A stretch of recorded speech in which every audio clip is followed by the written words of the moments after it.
So just to get right into it, my group had the Paramount antitrust case in 1948, and the article was specifically titled, "Does Vertical Integration Decrease Prices? Evidence from the Paramount antitrust case of 1948." So what this author does in this article is he empirically examines the impact of the case on ticket prices, and he does this using a data set provided by Variety, and the data set covers the years 1945 to 1955, and you'll hear more about the data set later. But what the article specifically does, or what the author does specifically in this article, is he relates his findings to the idea of vertical integration and how that may have led to lower prices. Okay, so just a bit of background on the movie industry at the time. So the 8 largest studios controlled and had interest in 3,137 of the 18,075 theaters in the US, which may not seem like a large amount since, it's a fraction of the theaters. They had control over 70% of the first run theaters in the 92 largest cities in the US. So what is meant by first run theaters is these theaters are the theaters which obtain the movies at release. So they get them first, they get first dibs, and then they hand those down to the second run, third run theaters, and so on. So first run theaters are by far the hot commodity of the theaters. And these big studios had most of them, way too many. And aside from owning these theaters also use something called block bookkeeping, or block booking contracts, and that's when they basically rent out these independent theaters, or they have contracts with these theaters for screen space. And these contracts bundled movies in blocks to exhibitors and specified revenue split for all movies in the bundle. And another clause in these exhibition contracts was something called minimum price clause. And the reason that this clause receives a lot of attention is it prevented theaters from lowering their prices. So basically they were kind of at the mercy of the studios and what the studios wanted. And so more background on the movie theater industry, just so you know what we're talking about. You heard me say exhibitors earlier.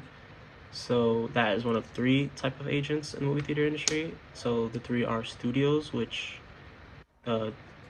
studios are the ones who produce the movie, make the movies. There's distributors who serve as like the in-between man between the studios and exhibitors, and the exhibitors are the ones that play the movies, or sell the tickets, that handle all the in-theater stuff.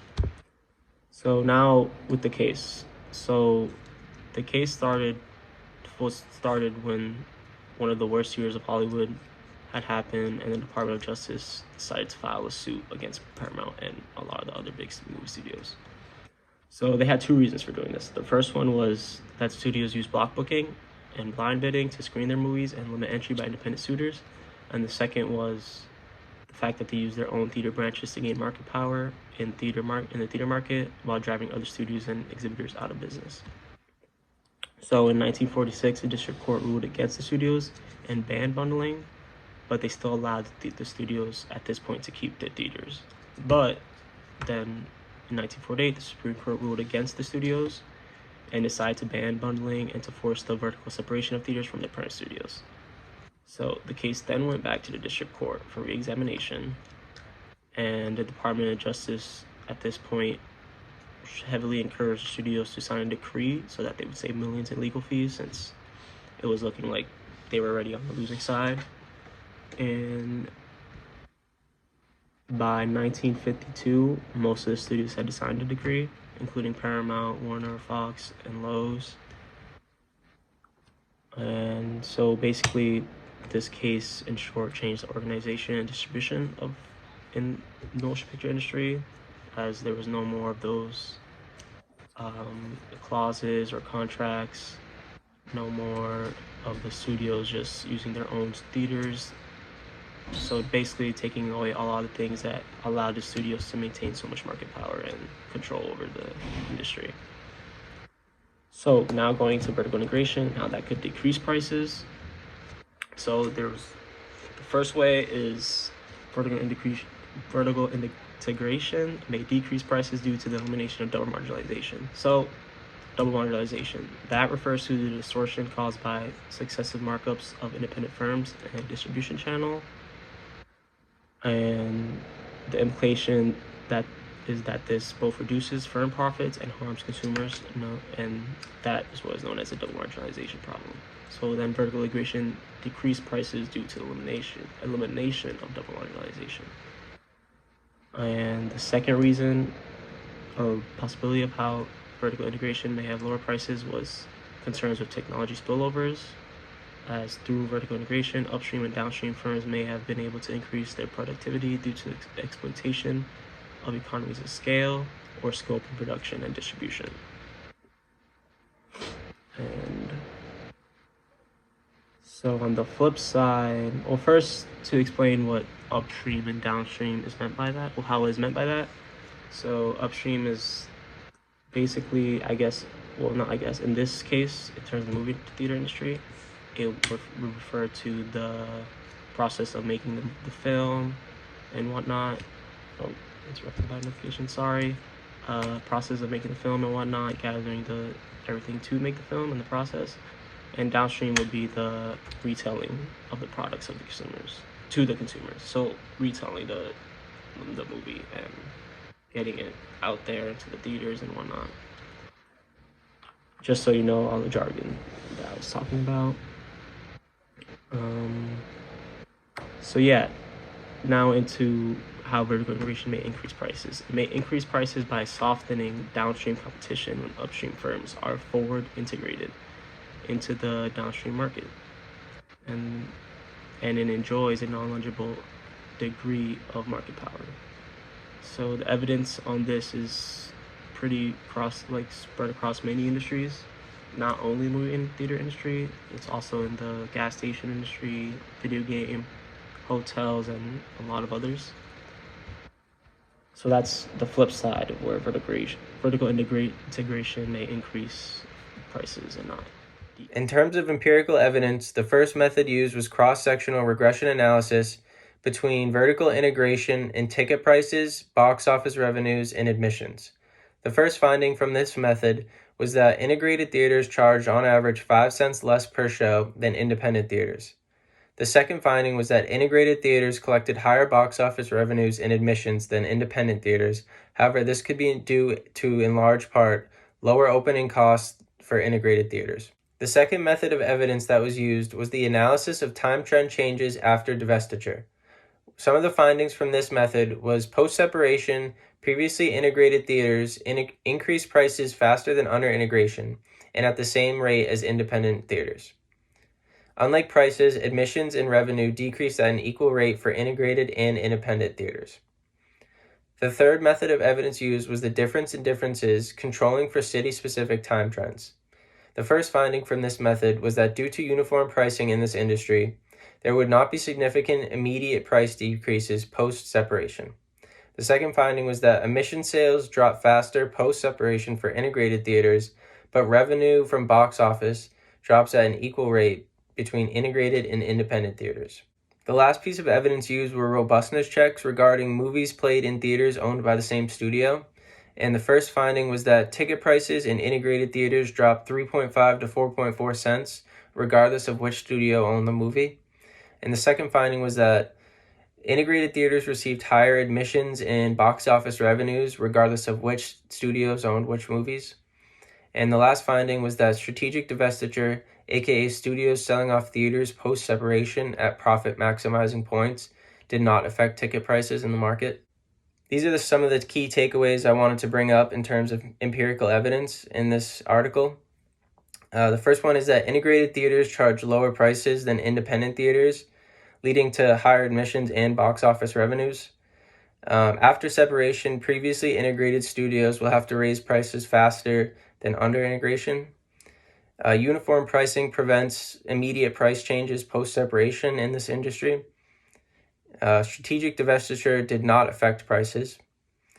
Integrated theaters that played movies owned by the same studio did not affect ticket prices, revenue, or admissions compared to movies that were not owned by that studio. It's difficult to find data over time and price changes post-division for a multitude of reasons. The first being due to the nature of the price stickiness in the theater industry, theaters kind of charge verbatim prices across all the films and likely don't even change within a year. They typically had fixed price changes for year-long increments, which is kind of different from like airline industries where you can see price changes just depending on the week. They're all drastic all over the place. It's also hard to compare differences in prices between independent and integrated theaters because oftentimes independent theaters will increase prices following the price changes of formerly integrated theaters. So they'll kind of level out. It also takes up to 4 years to see price changes that were specific to changes in management specifically, which is apparent across all theaters with various reasons for each one in terms of management. Okay, so specifically for Paramount, they had slow price reactions and management changes for possibly various reasons, with stock being probably the most important. Leonard Goldenson was the manager of the theatrical division and reorganized United Paramount Theaters after the division and before becoming its president. And after the company had split, they had dual management, which made it so that no stockholder could receive shares of both companies, which would make sense. I mean, they're separated. But despite this, no limitations were made on whether or not the stockholders could invest in both stocks in the open market. So essentially, all the top executives had purchased open market stock in both companies and would have no reason to change anything in management. So, you didn't really see many changes there. It's also hard to argue that divested theaters, other than Paramount, experienced changes in management because vertical integration allowed for the sharing of management practices across theaters at a local level. In other words, post division, why would these theaters dispose of managers and management practices if they still cut costs post division? Um, it wouldn't even make any sense for them to change anything. Another reason for slow price reaction is that it's simply just kind of a terrible time in Hollywood after the division. Output for entertainment, whether it be films or theatrics, was unusually slow after division. One major factor to also consider is the ban of block booking. All theaters, regardless of whether or not they were integrated, independent, or formally integrated, would equally compete and show all firms and all films and top movies, which would make you believe that prices would level across all theaters, but it was instead found that previously integrated theaters would raise prices more quickly than others, which I think uncoincidentally might fall in line with the idea that elimination of double marginalization lowers prices. Concluding remarks. Aside from the intellectual value of the research question, this study is also valuable in that the Paramount case is one of the largest and most important cases in the US antitrust history, and therefore understanding the ultimate consequences of its resolution at the outlet level is a key for future antitrust policy design. The empirical findings show that integrated theaters charged 4 cents less for evening shows on average than independent theaters, and that they charge, statistically speaking, the same prices after studio separation. Other results suggest that even though integrated theaters sold more admission tickets and collected more revenues than independent theaters, no difference existed in the rate at which sales and revenues decreased across theaters of different organizational forms. Therefore, future work should examine the relation between vertical integration and product development, along with product placement, using this antitrust case as an empirical application, because these decisions are important sources of consumer surplus and welfare.